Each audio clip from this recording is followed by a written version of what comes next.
per square feet punya harga. Kita tak nak ambil bulat-bulat gitu. Sebab remember, bila kita nak advise harga, we have to compare market berkeliling. Ini ada dalam caption dalam kata orang sewa bilik sahaja untuk shop lot tepi tu dengan average harga RM750 ke RM1,200. Ini actual transaction bilik di shop lot tanpa facility.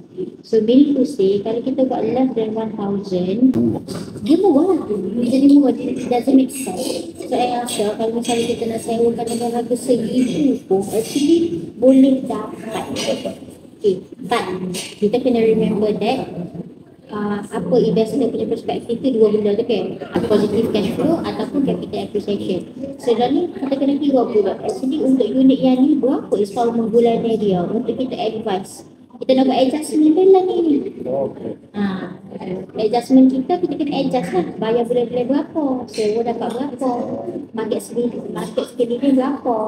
Ini antara faktor-faktor lah untuk kita justify harga tu kan.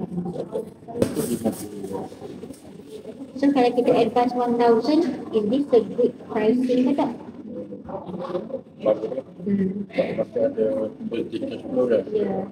When it comes to project, especially untuk you are selling the value, the future value, information ni tak penting bagi awak. Okay, if let's say Nala tak tahu taklim ni, will it be easier for us untuk keluarkan all these figures? Susah kan? Okay. So that's why when it comes to under construction, we are not selling just the product, we are selling the value, the future value of the product. So you kena tahu lah semua information ni.